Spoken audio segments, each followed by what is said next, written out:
Jadi harus pahami dulu teknologi blockchain-nya seperti apa untuk Bitcoin dulu khususnya.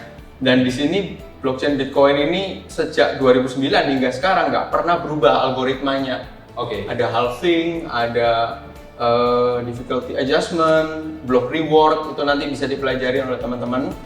Nah kemudian maksimum supply juga nggak pernah berubah, tetap sama seperti itu. Ya mungkin harus belajar dulu dari blockchain-nya Bitcoin dulu.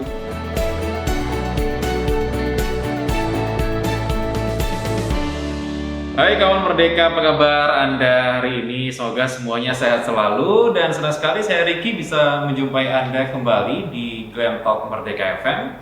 Namun sebelum membahas tentang apa yang akan kita bahas hari ini, saya mau mengingatkan ke Anda untuk jangan lupa subscribe YouTube channel Merdeka FM agar Anda tidak ketinggalan informasi-informasi keren, apalagi seputar obrolan di Glam Talk. Dan kali ini kawan Merdeka, kita akan membahas tentang yang lagi hits, yang lagi boom sekarang, yaitu soal Bitcoin bersama dengan Pak Sigit Tanoko.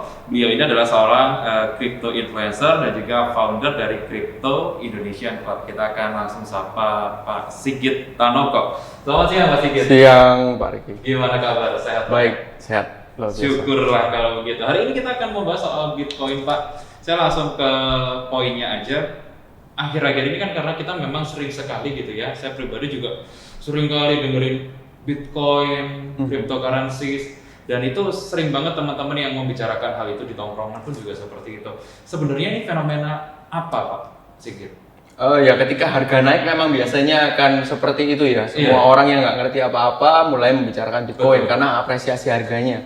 Kemarin kan sempat menembus angka $64.000 per Bitcoinnya. Makanya FOMO. Kemudian turun ke 28, sekarang $45.000 per Bitcoin. Tapi sebenarnya untuk masyarakat awam sendiri Pak Sigit, Bitcoin dan cryptocurrency itu seperti apa sih Pak? Kalau basisnya dari cryptocurrency ini kan blockchain. Jadi sama dengan terjemahannya ya, jadi blok ini terangkai dengan rantai. Jadi data itu tidak bisa diganti seenak kita, nggak seperti yang seperti di PC. Kita bisa merubahnya tanpa ada record. Kalau di sini nggak bisa. Ketika sudah tercatat di blok itu nggak bisa diganti lagi. Seperti itu. Integrate begitu ya. Betul. Jadi bentuknya sebenarnya kalau dibandingkan dengan anggapannya seperti ini, dengan mata uang rupiah deh. Bitcoin dengan mata uang seperti rupiah begitu, bedanya apa Pak? Bedanya kalau Bitcoin ini kan ada limitasinya, 21 juta koin. Tapi saat ini masih 18,9 juta koin yang beredar. Nah kalau fiat currency seperti rupiah, USD, Singapura semuanya itu kan dicetak tanpa batas. Kalau krisis tambah banyak nyetaknya. Betul. Dulu kita waktu SD itu 500 rupiah, sekarang butuh uang 50 ribu rupiah untuk beli barang yang sama. Nah, orang nggak merasakan itu. Betul. Peningkatan yang sangat tinggi kan, 10.000% dalam waktu 20 tahunan ini. Berarti sebenarnya untuk nilai stabilitas Bitcoin dan juga cryptocurrency lebih stabil daripada mata uang pada umumnya? Sementara ini belum stabil karena yang holdernya belum semasif fiat currency. Jadi kalau kita ngomong stabil ya paling stabil fiat currency karena diatur oleh negara kan jumlahnya gitu. Tapi kita pengen tahu gini, kita mau ngulik-ngulik tentang cryptocurrency dan juga Bitcoin Pak Sigit. Sebenarnya kalau dari sejarahnya sendiri, cryptocurrency ini asalnya dari mana? Kenapa bisa se-booming ini seperti sekarang? Yang buat dulu namanya Satoshi Nakamoto. Kita nggak tahu dia satu orang atau satu grup ya. Dia membuat ini karena bentuk kekecewaan dari regulasi pemerintah. Karena kasus 2008 kemarin di Amerika, karena subprime mortgage ya. Perusahaan yang besar, ngutang dengan resiko yang besar, tapi ketika kolaps, negara yang nge-bail out, nggak pakai uangnya siapa? Uang pajak kita semua. Betul. Itu yang dipakai untuk bayar. Kalau Indonesia ada kasus BLBI belum beres sampai sekarang, tapi yang nanggung utang kan kita semua. Nah, yang pemilik perusahaan yang dulu itu untung banyak, tapi udah lepas tangan aja kasih ke pemerintah yang nanggung kita. Nah, kalau di sini ini berbeda. Jadi kalau kamu nggak punya Bitcoin, ya kamu nggak bisa utang karena Bitcoin bisa dipakai untuk hutang juga gitu. Jadi benar-benar kita megang uang yang terbatas. Tapi sebenarnya kalau dari apa yang saya tangkap Pak Sigit ya, tadi kan Pak Sigit bilang bahwa kalau dulu dari sejarahnya tuh karena ada satu kekecewaan gitu ya, terus akhirnya pemerintah yang membackup dan kita yang kurang lebih terkena imbasnya gitu kan. Tapi kalau sebenarnya kalau Bitcoin ini Pak, misalkan pemerintah tidak ada turut campur tangan di situ, lalu siapa yang mengendalikan? Maksudnya kayak, oh ini waktunya harga naik, ini waktunya harga turun itu? Oke. Jadi di blockchain-nya Bitcoin ini ada 3 entitas ya, investor seperti kita yang beli dan jual ketika harga naik seperti itu. Kedua itu miner yang menjalankan program Bitcoin supaya transaksi Bitcoin tetap bisa berjalan. Yang ketiga developer. Nah, developernya ini terdiri dari ratusan orang di seluruh dunia yang bekerja tanpa dibayar untuk mengembangkan sistem blockchain Bitcoin.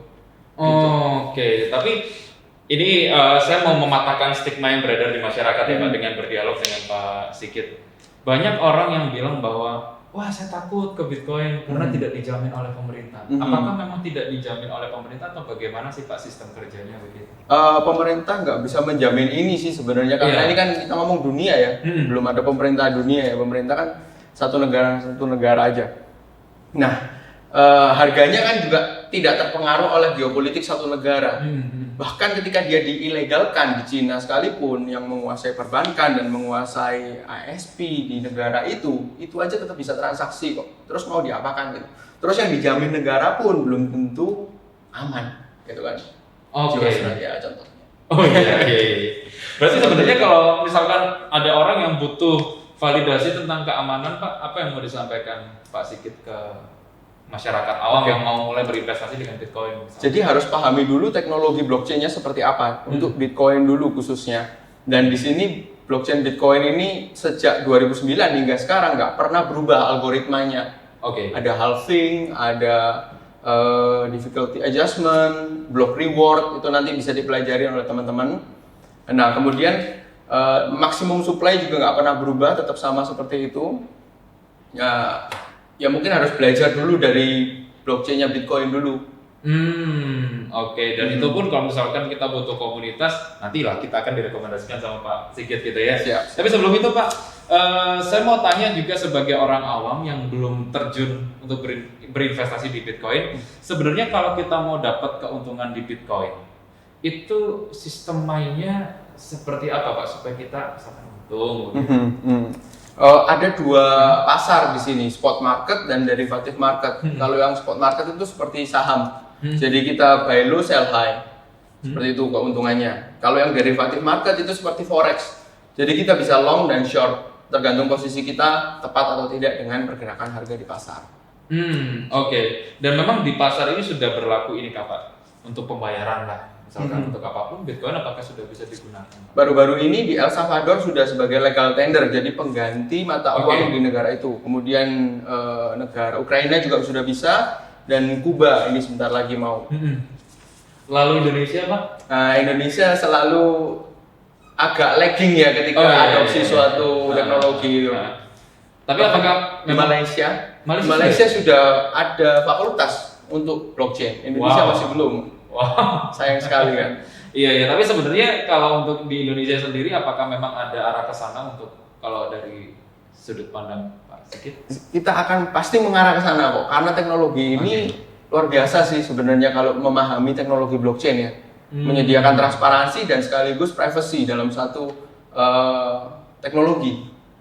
Berarti sebenarnya yang ada di Indonesia, kalau masyarakat kita mau investasi Bitcoin, sebenarnya sudah enak-enak aja kalau sekarang bisa di Indonesia sudah dianggap sebagai komoditi Pak, jadi sudah bisa diperjualbelikan tapi tidak bisa digunakan sebagai alat pembayaran. Untuk investasi bisa, untuk alat pembayaran masih belum. Cuman perpajakannya yang belum beres ini sampai sekarang. Nggak tahu mau final seperti saham atau kena seperti pajak penghasilan, itu belum selesai. Nah, masih kita tunggu babak baru Bitcoin di Indonesia berarti ya. Tapi kalau dari Pak Sigit sendiri, Pak Sigit ini kan sudah lama banget berarti ya untuk investasi di Bitcoin. 2017 ya baru mulai serius ya. 2016 baru beli. 2016 baru beli, 2017 mulai serius. Perkembangannya untuk saat ini, Pak Sigit? Apresiasinya maksudnya ya. Kalau kita lihat dari harga Bitcoin-nya aja dari harga 35 juta ke sekarang udah 600 jutaan ya, hampir 20 kali lipat ya, 2000%. 20 kali lipat hanya dalam waktu 2017 4 tahun. Ada jatuh bangunkah Pak? Ada banget. Jadi 2017 itu puncaknya $20.000, kemudian hancur ke 3.000-an. Ya itu tetap beli karena saya percaya teknologinya dan untungnya comeback ya. Saya nggak salah gitu. Karena kita harus punya pegangan dulu, jangan sampai kita itu investasi karena ikut-ikutan. Kita harus tahu apa itu dan kenapa kita invest di sana. Kalau ikut-ikutan pasti akan udah cut loss kemarin. Oke, tapi kenapa pilih Bitcoin daripada instrumen-instrumen lain, Pak? Saya sempat bandingkan dengan saham juga, tapi 2018 saya sudah pensiunkan saham karena saya lihat profitnya. Kita pasti investasi cari profit kan, profitnya jauh sekali Pak Riki. Saham dengan cryptocurrency sangat jauh sekali, dengan resiko yang sama-sama bisa di listing, yang ini bisa 0, yang itu juga bisa 0 kan. Tapi yang satu naiknya bisa puluhan kali lipat, yang satunya hanya puluhan persen gitu. Maka dari itu akhirnya milih Bitcoin sebagai instrumen yang memang benar-benar digelutin gitu ya. Betul sekali. Baik, terima kasih kalau begitu Pak Sigit. Dan saya mau tanya tentang buku 101-nya Pak Sigit. Pak Sigit punya buku Bitcoin 101. Bisa diceritakan sedikit buku ini tentang apa, Pak? Itu untuk pengenalan dasar bagi pemula sih ya. Jadi apa sih itu Bitcoin, apa itu blockchain, terus bagaimana kita menilai suatu koin itu gimana fundamentalnya. Itu. Jadi basic banget. Berarti orang-orang yang mau belajar Bitcoin pun bisa dengan buku yang diterbitkan oleh Pak Sigit. Betul sekali. Pak Sigit, terakhir sebelum kita akhiri obrolan kita di edisi kali ini, kalau ini semisal ada masyarakat awam yang sudah mulai tertarik sedikit-sedikit, sudah mulai tergelitik, saya kepengen banget nih investasi Bitcoin, tapi kan harus ada komunitas supaya ya lebih enak, informasi lebih banyak didapat gitu. Bisa kemana Pak Sigit? Bisa ke YouTube channel saya, ada Sigit Tanoko YouTube channel, terus juga ada Crypto Indonesia Club, WA dan Telegram. Terus ada Clubhouse juga saya, Crypto Indonesia Club. Dan masuk komunitasnya free juga Pak? Gratis.